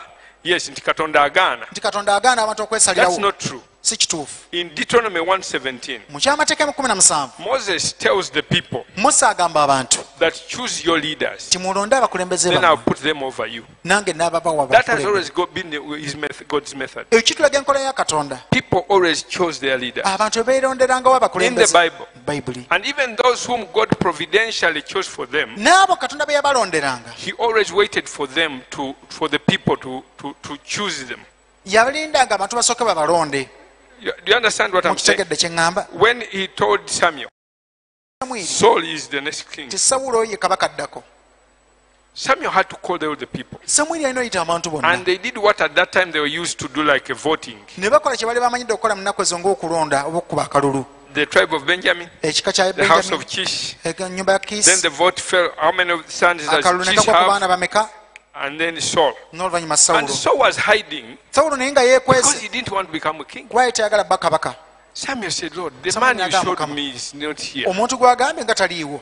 God said, he's Mukama hiding. n'amugamba You go in the room where they have put the luggage of people coming from Burundi. That's where he's hiding. n'amugamba nti genda wali we batadde endiboota z'ab'e Burundi waali. And they found him and brought him. Baamusanga mu mugugu. Now, when they introduced him, Bwe baamwanjula people said, can this really be our king? bano baga nti naddala nsawula okuba kabaka waffe. So the whole thing didn't end up well. Ebintu tebyakkomekkereza Because bulungi people had not chosen him. kuba abantu baali si be Because bamulonze the masses did not approve him. era ekibiina tekyamukakasa. God had to arrange another thing. Kati nga Mukama alina okuteekateeka enkola endala. Saul had to go back. He did his farming and so on. Sawulo n'addayo n'akola God ebibye. touched a few men who followed him. Mukama Three young men. n'abaako abatonotono be yakwatako ne bamugoberera. By God's providence, Olw'obugabirizi bwa Mukama, Nahash the Ammonite came to attack one of the cities. nakasa omwamoni n'ajja alumba ekimu I'm ku going to bibuga. gouge out your eyes. N'agaŋŋana bajjamu amaaso. And the whole city Ekibuga was crying. kyonna And the whole of Israel didn't have a ekyekugunga solution. ne kikama nga tekirina kyakuddamu. Because they didn't have a king. Anti balina kabaka. Saul came back Sawulo n'adda. to the city and everybody was crying. Atuuka mu kibuga nga luntu akaaba. What is happening? Naga kyekigenda mu maaso. Said Nahash, Ne buga tonawulira ebya he's nakasi. trying to do this and this. Nakasi atuuka ife n'agatutundulamu amaaso. Because he had been anointed king, Olw'okuba yali afukiddwako kabaka that amafuta ga spirit kabaka. which was in him Omwoyo yali ku ye rose up. n'agolokoka. The king is to protect his people. Kabaka alina kukuuma bantu. So the anointing fell upon him in Amafuta power. gamukkako mu maanyi. He chopped his oxen, N'alyoka sent pieces with these young men whom God had touched. n'alyoka He went all over yali Israel, akuttako ne battala brought Abayisirayiri. 330,000 people. Abantu 330 He mu went n'ekitundu ne and bajja defeated Nahash. ne bagenda ne bawangula nakasi. Everybody said, now we can see. Buli muntu naga tukulabye olimu embavu. Now. Tulabye. Now, because they are unanimous, Olw'okuba kati baali bangi God says, Samuel, n'aga nti haka now kati you can Samwiri anoint him kati king. kumufukeeko amafuta Because their ate. masses have now voted Kuba kati him. ekibiina So kimukkiririzza. let us go to Mizpah Tugende e Mizupa and renew the covenant. tuzze bujja That's endagaano. how leaders were chosen in Israel. Abakulembeze be tebalondebwanga mu It was Isirayiri always involved the choosing nga of the bulijjo people. mulimu okulonda. So elections Kati obululu is God's method of raising leaders. nkola ya Katonda It's not emuteekesaawo satanic, abakulembeze si ya as some people sitaani. teach. No. Even David, Ne Dawudi he was Samuel anointed him in secret in the house, Samwiri amufukako amafuta mu kyama mu nnyumba in his father's house. mu nnyumba ya kitaawe Did he become king naye yafuuka kabaka that day? olwo God had to arrange something Mukama alina obbako to kyategekawo show him. omulaga. So one day he goes to take food to his brothers. Lumu atwalira baganda be emmere ku 40 lutabaalo days, nakwana Goliath was challenging them. nga Goliaasi abasoomooza God wanted no excuse. nga Mukama tayagala kyakwewolereza kyonna. Nobody will say, I should have beaten that man Goliath if I Nga had. talina omu ayinza gati nze singa yajja luli naali musse. All of them had 40 days. Bonna ennakwana zaabaweebwa. You see the point? Okiraba kye ŋŋamba? Why? Lwaki? God wanted to show them David. Mukama ng'ayagala banjulira Dawudi Every morning buli makya and evening, nakawungeezi Goliath would challenge them. Goliaasi ng'avaayo.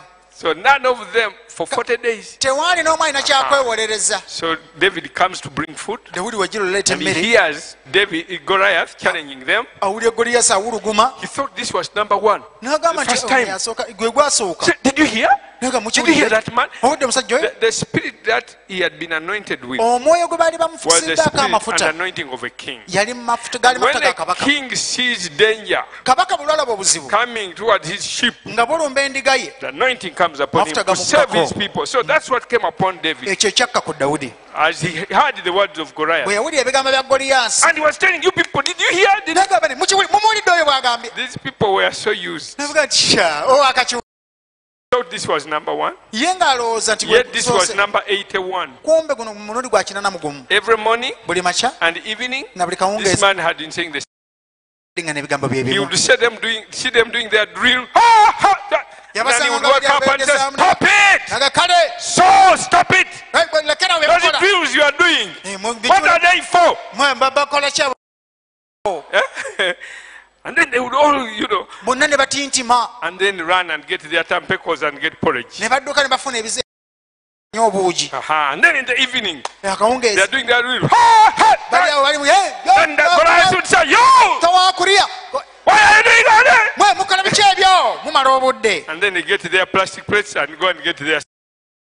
enda bafune akawunga This was kaabwe number 81, so they were already used. bwe baba nga gwali mulundi gwa 84 baali bamanyira dde embeera David thought it was number 1. ye dawudi yali aloza gwe guso He killed Goliath. n'agenda natta goliyasi Everybody in Israel buli muntu yenna mu isirayiri said, naga nti "Wow." wangi The women, except this one who are here, abakazi ng'ojjako bano abali wano the one is in Israel, abaisirayiri they were so they stubborn started singing. batandika okuyimba Saul has killed 1,000. Sawuli David asse has killed 10,000 10,000. dawudi asse And 10,000 they're dancing before Saul. nga bazina no mu maaso ga They sawulo didn't have even a simple wisdom to say, nga tebalina mu magezi wadde this abatono will agagamba cause nti naye problems to. buli obuzibu So, you know the story ebyaliwo bimanyi that it had to take another about 13 years kyatwala emyaka nga 13 emirala before the. dawudi afuuka kabaka But how did he become in the naye end? yafuuka atya kabaka ku nkomerero 2 tribes went to him. ebika bibiri byagenda They said, "We are gyali voting you to be our." ne mugamba tukulonza bba kabaka waffe You understand that? mukitegedde ekyo Did he become king all over Israel? yafuuka kabaka wa isirayiri No. yonna nedda 7 years later, waita emyaka 7 all the remaining 10 tribes came. ebika ebirala Him again. Ne In mufuka kama Everett. mafuta That's nate. how he becomes the leader in Israel. bwatyo bwe yafuuka omukulembeze So wa isirayiri God has always wanted people to choose their leaders. katonda bulijjo yagala nga abantu balonda abantu This is his baabwe method. mu nkola ye That's what the reformers taught. abaleeta That enkyukakyuka people have to choose bebayigirizanga their what? ti abantu Leaders. balina olulonda abakulembeze baabwe But for the people to choose the right leader, to be taught and balina sooka discipled, somesebwa na it's only kutendekebwa then that their minds renewed can now choose. endowooza zaabwe bwe zimala okukyusa basobola olonda omuntu omutuufu Does that make sense? kikola amakulu ekyo Does that make sense? kikola amakulu Now, ekyo so Wycliffe Wycliffe wrote this in his mu kimu ku mu bayibuli ye ng'atandika preface biwandiika Enyanjula. ennyanjula This is what he wrote. agamba bw'ati This Bible ti bayibuli eno is intended for eteekeddwawo the government of the people, eri obukulembeze bw'abantu by the people, ku lw'abantu for the people. ate ng'ekolera bantu That is 1384. 1384 We were not allowed. naye olwokuba bayibuli ezo tezakkirizibwa They were tezakkirizibwanga never printed.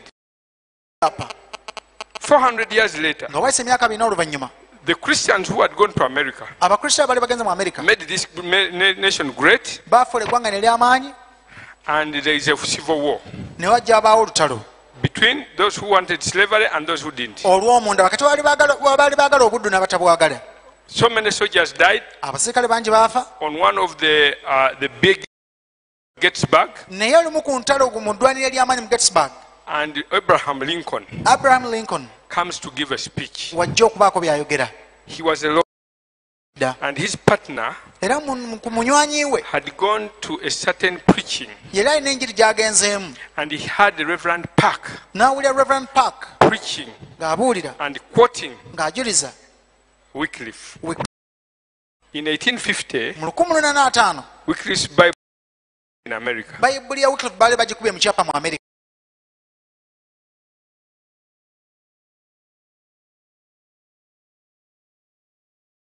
The preacher, omubuulizi a Christian, born again Christian, omulokole is preaching against slavery. ng'abuulira awakanya obuddu It's Wycliffe. ajuliza Wycliffe He's there taking notes. ate ng'ono gwakola naye ali And he brings the awawandiika notes to Abraham Lincoln. as lettera abraham lincoln Lincoln likes the state, ekigambo people, by the people, for the people, gavumenti y'abantu ku lw'abantu and gives that speech. awa ebigambo This November 1. nga 19/11/1961 And this speech has been circulated all over the world. ebigambo ebyo ne bibona mu nsi mwonna And from that day became the definition for democracy. era okuva olwo ne kifuuka enzivuunula y'ekigambo demokulasiya You see?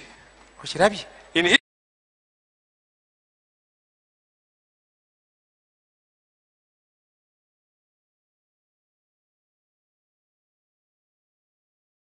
that statement comes from ekigambo ekiva waani Wycliffe. ku Wycliffe Wycliffe, a born again believer. Wycliffe A omulokole believer who first interpreted the Bible. omulokole yasooka okuvvuunula bayibuli And he understood that if you are to change Uganda, n'akimanyi nti oba wakukyusa uganda take teaching kwata amasomo Teach Ugandans bannayuganda bayigirize the truth, knowledge, understanding. basomesa amagezi amazima From n'okutegeera that moment, their choices olwo bamala batandika will okusalawo be in line with those of God. ng'okusalawo kwabwe kukwatagana They ne will bayibuli choose godly leaders, bajja londa abakulembeze abatya katonda as Moses told the Israelites nga musa bwe yagamba abayisirayiri in Deuteronomy mu 1:17. kyamateeka emu 17 Find honest leaders, naga muzuule men of abakulembeze integrity, abeesimbu men of what?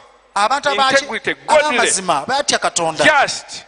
Those are the ones you should choose. bamulonda When Kampala is choosing, kampala ng'eronda does it choose godly leaders? eronda bakulembeze batya katonda Does it choose honest leaders? eronda bakulembeze Does it choose b'amazima men of integrity? eronda bantu beesimbu Why? Because the masses are ignorant. lwaki kubanga abantu tebamanyi The masses are not morally abantu upright. tebalina mpisa tebalina kye bategeera When Sematimba stood with Seya, sematimba bwe yemererawo ne seya whom did they choose? abantu balonda ani balonda Balonda seya ani?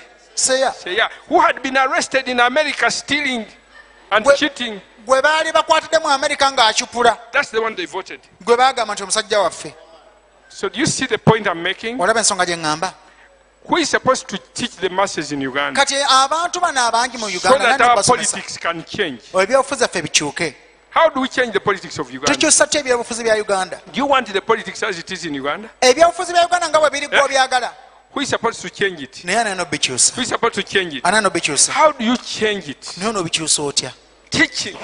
kusomesa There is no form of government or law that will ever bring peace. It's a lie. teri bukulembeze wadde etteeka ligenda leeta mirembe You bulimba may pass so many laws.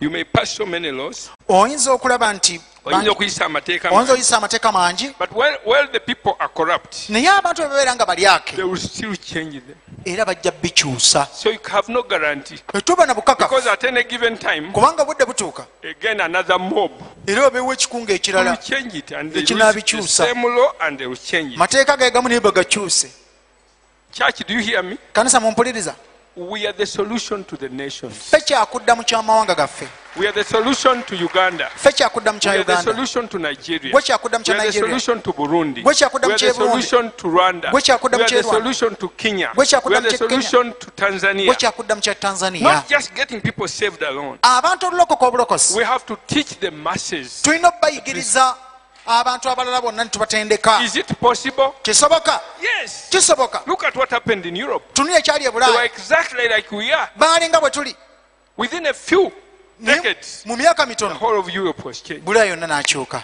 Now they are cutting the same branch on which they are sitting. kaakati batandise okutema ettabi kwennyini kwe batudde They are now denouncing God kati beegaana katonda who has made them prosper the way they have. ate abakulaakulanyiza nga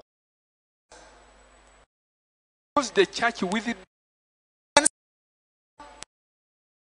kanisa stopped teaching what I'm teaching, yalekerawo okusomesa byensomesa started teaching only going to heaven, netandika kusomesa byagenda mu ggulu and byokka emphasizing nakusimba evacuation siira kuvaawo more than passion. okusinga okulya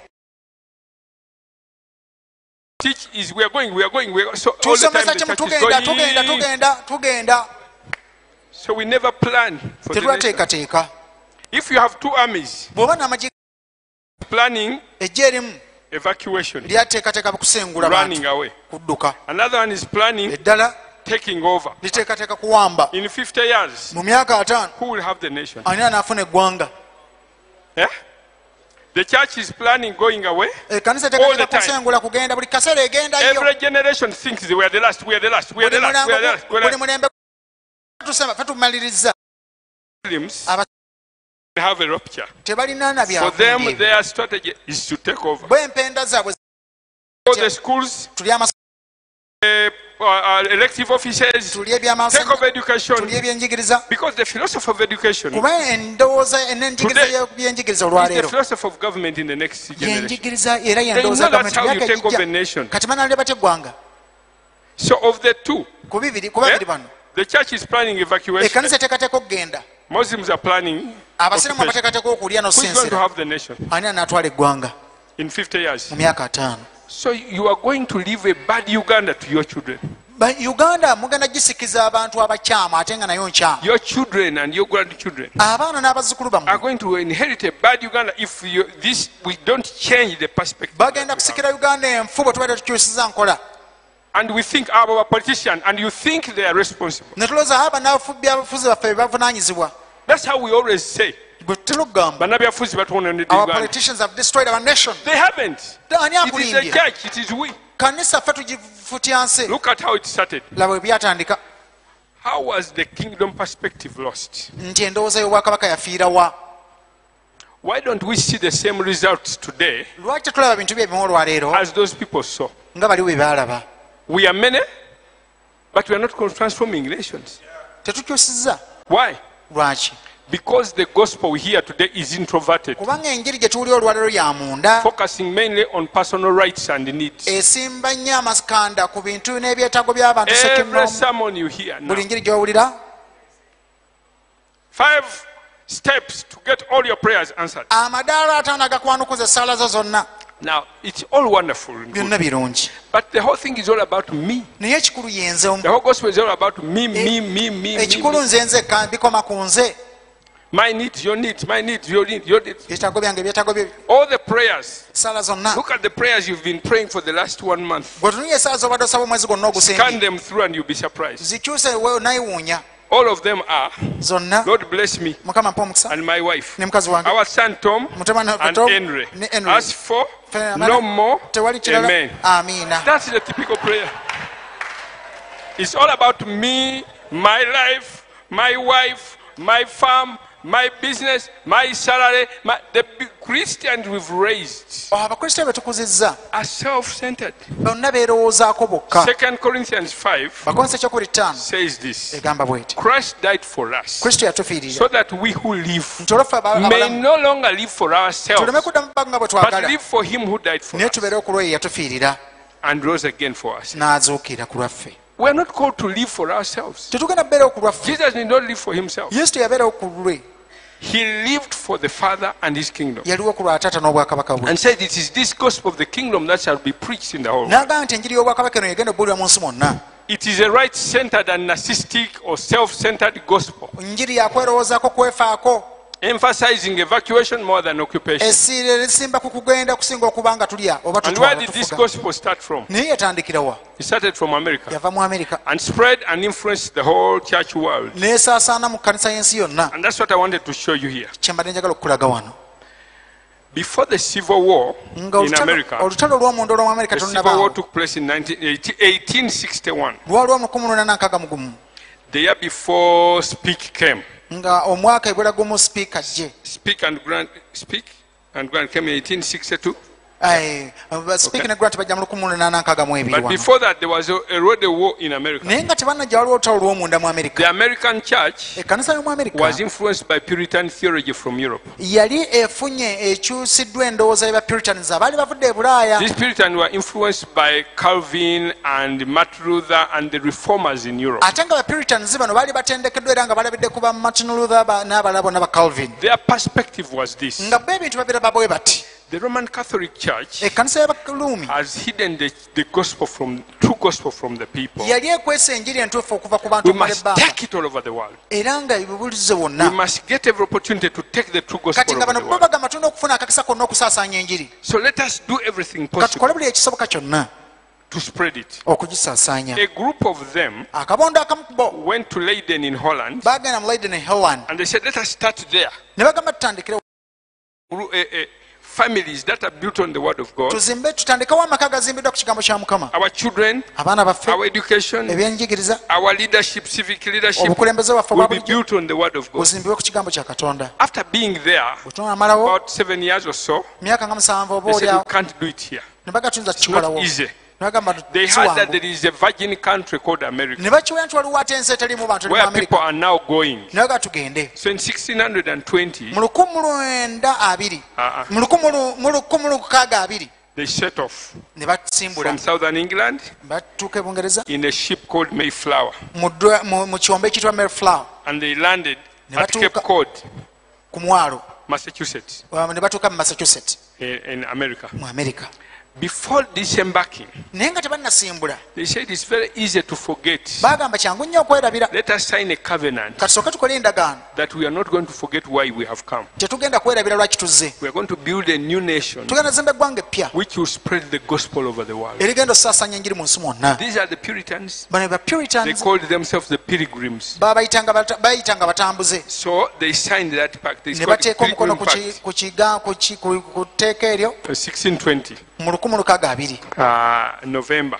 ogw'e11 So they disembarked. ne beetandika ne basimbula Ne bava ku kyombo. ne bava ku kyombo When they went in, bwe bayingira of course they were welcomed by the Red Indians, bayanirizibwa ba red indians abaaliwo but the conditions were so bad. naye ngaembeera mbi nnyo Half of them died because of the bad weather. era kimu kyakubiri kubo baafa olw'obudde obubi The Red Indians helped the remaining one to learn to plant and harvest corn. kati ba red indians ne babayamba okuba nga bayiga okusimba kasooli n'omukungula They also taught them to hunt for the turkeys.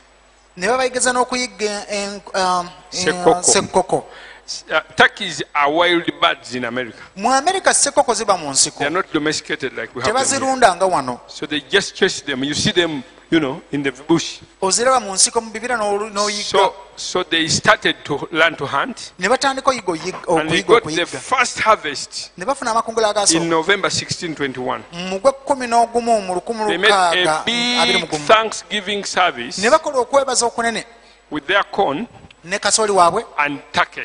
ne sekkoko ze baali bayizze That is the big celebration that has continued until now, ogwo gwe mukolo ogw'amanyi ogugenze maaso nagwo n'ogujjo which is called the Thanksgiving in baguyita America. kwebaza mu It's amerika bigger than Christmas in America. munene n'okusinga sekukkulu That's what they continue kye to beeyongera remember the pilgrims. okujjukira ba pilgrims bali oba balambuzi oba batambuze Half of them survived, naye kimu kyakuli kubo and they said, even if our colleagues died, ne bagana wakubadde we are bannaffe going to baafa pursue what we tugenda decided, kwongerayo mu maaso kye twali twagala because we promised God in covenant. kubanga mukama twamusuubiza We mu ndagaano covenanted ourselves twewaayo ne tukola endagaano and the nation we are going to start, n'eggwanga litugenda that we are going otutandika to spread the gospel, tugenda kusaasanya enjiri that the knowledge of the Lord will fill the whole earth as the waters cover nti the sea. amagezi ga katonda gabune ku nsi nga bamazzi bwe gajjudde mu nnyanja This is the group that became most influential of all the other people that went to era ke America. kabonda akasinga okuba n'ettutumu n'okumanyibwa ennyo okusinga bala bonna You abaasooka understand that? mukitegedde ekyo They started schools. baatandika amasomero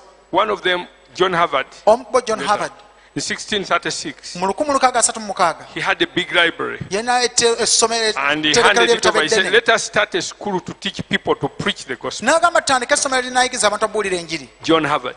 john harvard Can you read it? osobola mukwatanga obaako kyomukwanaganya nakyo Harvard University. yatandika harvard university Started by believers. yatandika bwekyo Elihu, elihuyel another Christian, naye mukristaayo started another one. n'atandika eddala Do you know the university he started? omanyi lyatandika Yale University. yale university And so on and so forth. n'abalala These schools were started by Christians to preach the gospel. amasomero gono gatandikibwa abalokole kubuulira njiri The difference is that for them, they only didn't teach the Bible only. enjawulo eyali nti bo They basomesa also bayibuli taught yokka commerce, ne basomesa n'ebyenfuna biology, biology science, science everything. n'ebirala byonna So they would produce people with that full knowledge. kati ng'abantu bavaayo n'amagezi gonna Okay? Now, let's come back here. katikomewo They preached that the kingdom was to be manifested on earth by applying the Bible to law, family, business, civil government, education, public policy in general. baagamba nti obwakabaka bwa mukama bulina okulabisibwa mu buli kanyomero k'abantu bonna n'ekibafuga ng'amateeka amasomero n'ebyenfuna buli kimu kyonna It is this theology that wrote the DNA of the great nations of Europe and America. era endowooza eyo yagenda mu mirandira n'emisingi gya bulaaya yonna nekyagikola It produced the national founding documents in America. era ye yabagana essemateeka waabwe n'ebiwandiiko ebikulu ebibafuga mu amerika One of the signers of the Declaration of Independence was a pastor. era omu ne kubaateeka omukono ku ssemateeka waabwe nga bafuna obwetwaze yali musumba Did you hear that? okiwulidde He ekyo was a what? yali muki A pastor with the theological degrees. yali musumba ng'alina ne diguli mu theologia 14 of them were attached to the church. They were theologians. era nga 14 ku bo bantu balina amakanisa mwe bava The Declaration of Independence, the Constitution, and other documents. okulangira kw'obwetwaze ssemateeka n'ebiwandiiko ebirala ebikulu They taught and applied the Bible to every aspect of life. baasomesa era nga bayibuli bagissa mu buli kanyomero konna akafuga obulamu bw'omuntu They created universities bateekawo mu to mayunivesities train future gatekeepers of culture. n'okuteekawo abakuumi b'omu biseera They eby'omumaaso. believed that theology was the queen of all other sciences. bakkiriza nti okusomesebwa kwa bayibuli kye kifuga ebirala byonna n'amagezi amala gonna. This motivated Christians to found 108 out of the 110 colleges in America. era kyaleetera abakristaayo kubanga baateekawo amasomero 18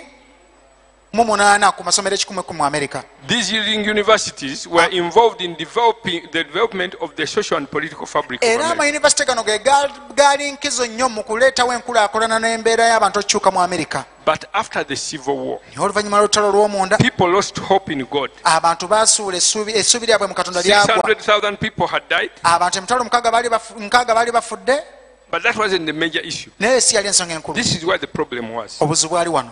From 1620 okuva mu 1620 to 1860, mpaka 1860 America was developing very fast, Amerika yali ekulaakulana nnyo faster than Europe, ng'esinga ne Bulaaya. because they believed in the woman. The people who came to start it were more biblical than they were more evangelical, believing in the Bible than the ones in Europe. kubanga baali bazitandisa Amerika baali bakkiriza nnyo mu Bayibuli okusinga ate bali abaali mu Bulaaya. And they had given freedom to the development of the Word of God. era nga n'eddembe n'ekigambo kya Mukama kya ddembe kyetaaya. But one thing they did not handle: naye kye bataakolako kyali kimu, slavery.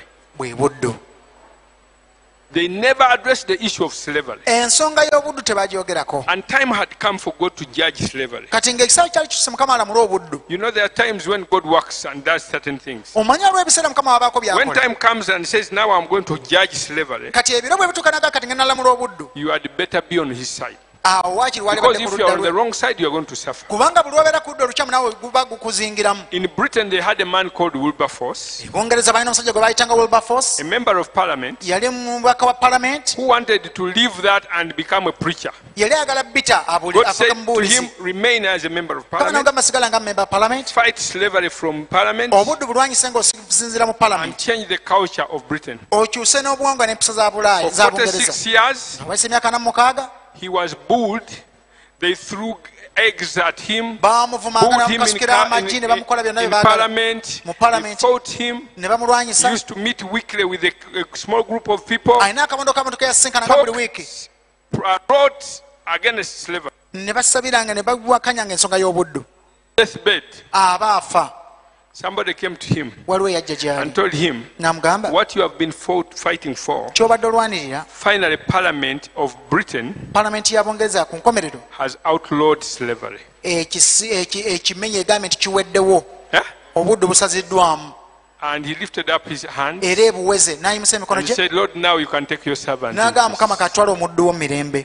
That's how Wilberforce Wilberforce bw'atyo managed for 46 years okumala emyaka 46 without army awatali gye to end this social evil.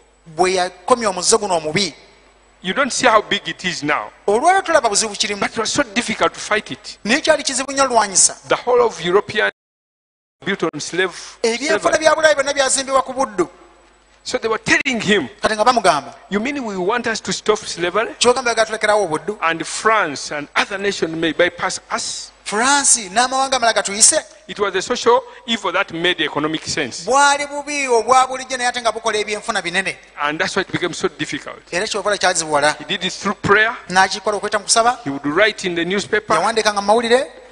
poetry. n'akola He did all the things for 46 years. n'abikola byonna okumala emyaka So 46. Britain was saved Bulaaya n'etaasibwa. from a war. Bungereza n'etaasibwa mu lutalo. Because they did what God wanted, kuba bakola Mukama kye yali ayagala. but because a believer, naye olw'okuba si lwakuba bakola Mukama kye yagala naye olw'okuba omulokole. inspired by Newton. Ng'aluŋŋamiziddwa. Newton who wrote the song, tone yawandiika oluyimba Amazing Grace. olw'enewunya ekisa. That is the one who influenced, and Wesley. ne Wesley. Yeah? So, munnange Wilberforce saved Britain. Wilberforce n'ataasa So God Bungereza. raised two men Mukama n'ayimusa abasajja babiri in America to America. preach against slavery. babuulire nga bawakanya obuddu. One of them was Jonathan Edwards, omu ku bo baali bamuta Jonathan another Edwards. was George Whitfield. omulala ye George They Whitfield. preached against slavery, ne babuulira okuwakanya obuddu. and they told Americans, ne bagigiriza Abamerika this black man here nti omuddugavu ono has an immortal soul. alina emmeme naye yatondebwa mu kifaananyi kya Katonda yenkankankana naffe ffenna. Naye Yesu yamufiirira. Ne beetolola eggwanga lyonna naye abantu ne bakikyawa kubanga baali batulaba abaddugavu nga tulinga nkima nga tulinga abatali bantu. And these preachers, during this great awakening, the first great awakening, they preached against it. Now, but they also wrote. They were all theologians. They wrote and wrote and wrote and wrote and wrote until generally America realized what they are preaching is true. Because they are quoting the word. Now, it took them 100 years. Still they had not acted on that. God sent another set of people. One of them was Finney. Have you heard of Charles Finney? Charles Finney was such an anointed preacher. If he was coming into a city, people would start weeping in the market. Why are people weeping? They are repenting of their sins. What is it? Everybody is crying on their stalls. They said Finney has come. When Finney entered, there was no football match, there was nothing. Tournaments, what? The anointing on him was so powerful. So he preached against slavery. The Americans refused. That's what caused the Civil War. Now, the Bible says, if my people who are called by my name, you remember that? But the verse before that, he said, if I shut the heavens and there is no rain, if I send pestilence, or locusts to eat the land, if people see those signs and respond, then I bring healing. If they don't see that, the signs, the fourth one is the sword. The sword is judgment. That's what came to America. And this is the bad thing. At that time, in 1860, they voted Abraham Lincoln as the president. He was totally against slavery. His whole party wanted slavery. And the southern part of America wanted slavery. His army commander came from the south and he wanted slavery. Lincoln is on one side. His top commander generally is on the other side. Because he was a godly man, very prayerful, together with him went all the great army generals. So Lincoln is remaining with all the rank and file. They were not godly, womanizers, smoking. Before the war, generally and his army are praying and fasting. Lincoln is team. Lincoln is praying. But all his army, they are womanizing, they are smoking. So that caused the war to go on for a long time, resulting in 600,000 people dying.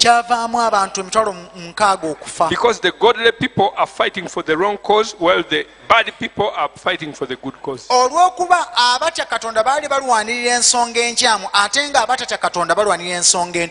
It cost billions of dollars. The Christians came out very ashamed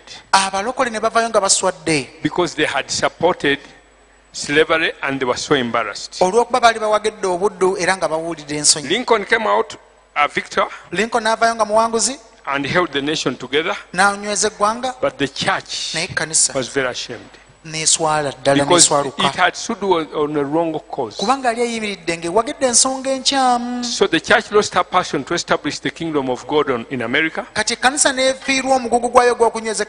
opening a door to an escapist theology in which people lived for the future rather than the present. After all, we are leaving. So they started to lose. The present seemed so difficult for them. They focused on waiting for the Lord, the return of the Lord in the rapture to leave this wicked world.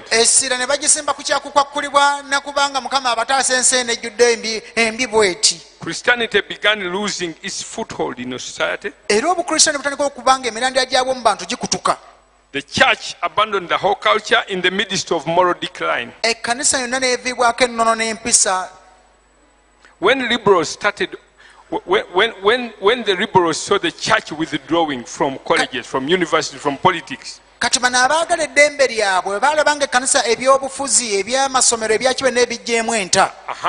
now we are very happy they are withdrawing.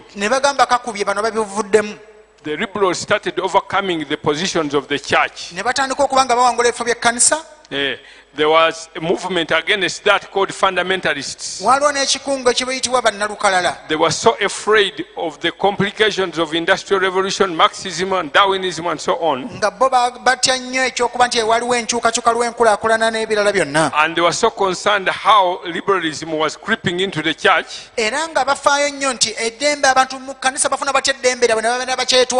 They took an opposite reaction. They started to preach that we should not mingle with the culture. We should not get involved in politics, education. This is all worldly. They left the universities and started Bible institutes, which do not teach liberal arts, science, math, biology, etc. So now they are only going to teach Bible only. They insist that we teach only spiritual topics. Theology proper, the study of the character of God. Biblical theology. You know this. Some of you know this. Christology, ecclesiology, eschatology, pneumatology, angelology, demonology, soteriology, hamatology. They said this is all we should teach. This is all we should teach. Mathematics, biology, no. Economics, no. Let us only teach this. That means, so you get a doctor from theology, with demonology, angelology, pneumatology, but when you put him, and because he's good and he's not a liar, you can't take him to lead the Bank of Uganda, because the institute doesn't teach those things. You can't take him to lead the judiciary. You can't bring pneumatology in the parliament. You can't read any of these topics. Do you see what I'm saying? Do you see what I'm saying? So the church was not teaching anything to do with law. They said we are in the dispensation of grace. We shouldn't teach law. So all the leading institutes and universities of born-again Christians are not teaching law. So it means the church could not judges. Even if you have a godly president and is looking for a godly lawyer or judge, can't find one, because the church can't produce. The theology of the church is telling them we are not in that dispensation. And that's what has happened in America for a long time. Recently, these leading evangelical universities have realized the mistake. And they have introduced the faculty of law recently. About 15 years ago, Liberty, Regent University and Trinity have introduced. They have now started teaching law. That means now we can have lawyers who are Christians. We can now have judges who are Christians in America. But look at the harm that has been done because of the theology. Okay, When America became the most influential nation, its theology also spread all over the world. Fundamentalism had its roots in the Methodist, Holiness, Nazarene movement, which were carried into the Pentecostal movement we have today.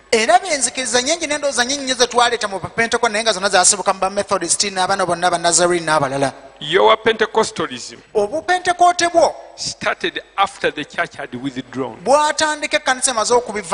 So for you, you are even, I don't even want to use the word. For you, you are even more spiritual.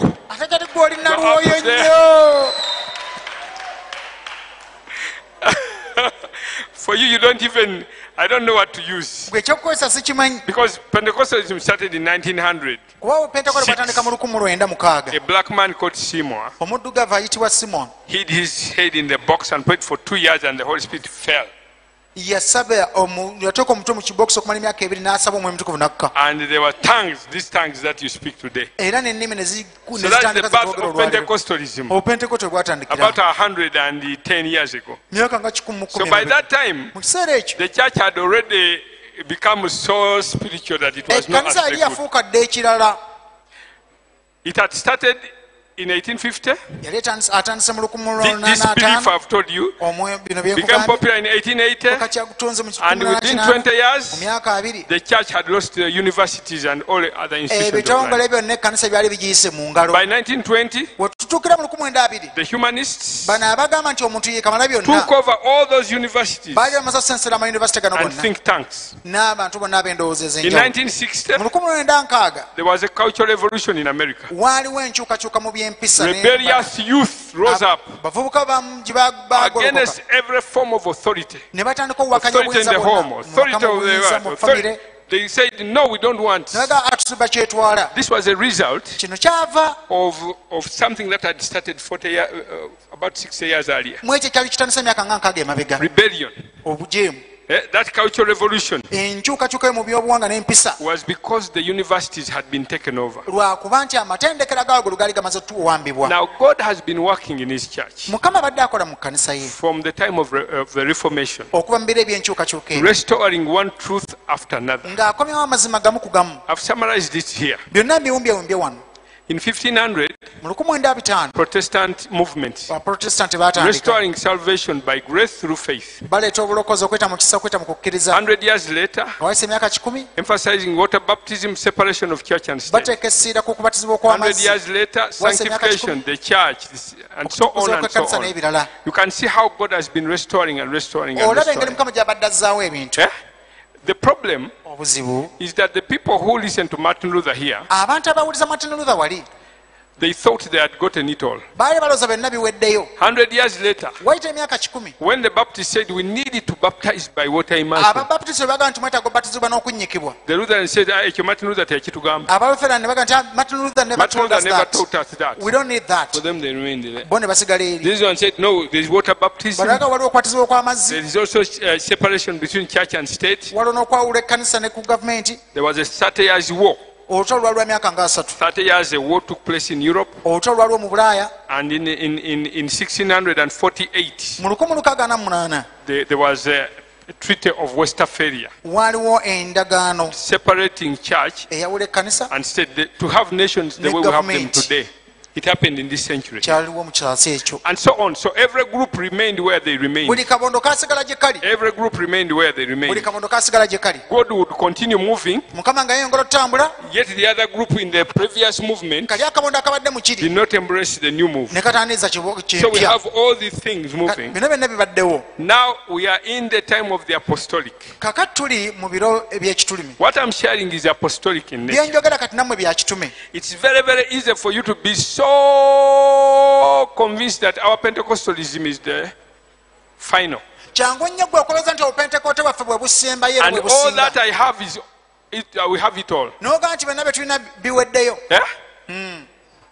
And we have also, you see, each one of those developed traditions and canons. And the canons were to guard these truths that God has revealed. Yeah? So when you go to the Anglican church, they are canonists. When you go to the Lutheran, they have canons there. Who are supposed to guard what Luther taught.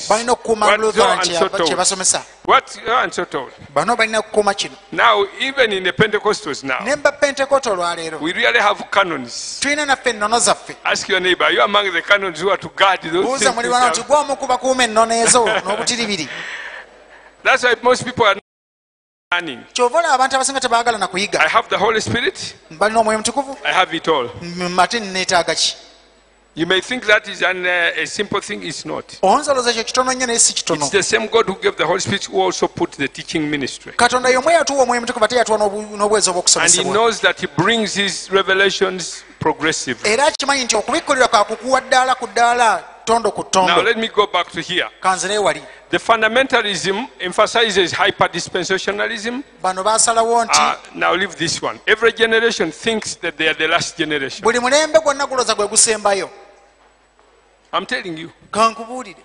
When you don't read history, you repeat it. In the 1840s, there was a man called Miller.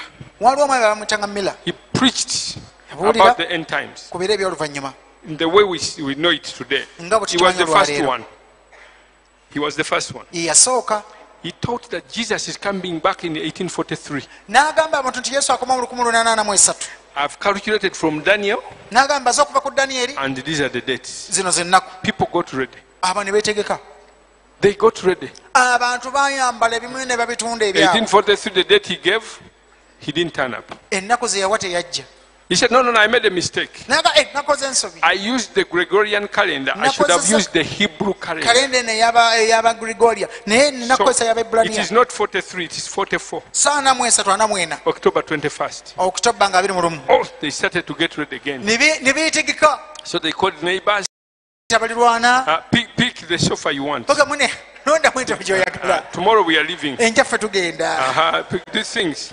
I've been using these saucepans. For my restaurant, you can take this. So they bought the gowns, white gowns, white suits. They started the service around, knowing any time. On that 21st day of October, 1844, as I said, for me, I will not open my eyes until I am in the glory. So they continued. The next day, Jesus had not come. He had got a big following. Everything. There was a 17-year girl who was so ardent in this teaching of miracle. You understand that? The only thing that is important is spirituality. Why arrange chairs on a sinking Titanic? Now, I was teaching in the US recently in one of the colleges, and the student asked me that question. That's why but after all, the world is going. So why are you telling us to transform our nations, and since they are all going to be what? And I'm sure many Christians have that same attitude embedded in their thoughts. Why should we get involved in changing the nation? Now think about the pilgrims if they had thought like that. Think about Luther if he had thought like that 500 years ago. He would not have engaged to prepare people to go to heaven. The America you have today was Christians who preach the right gospel. But they changed it. The America you see, the prosperity you see, is because it was produced by the right theology. And they have spread all over the world. Much of what we see, even all these things, are made in America. Because those few people say it. Even if we are going to be a stepping stone, we will remain true to the covenant that we signed. Because you don't know when the Lord will come back.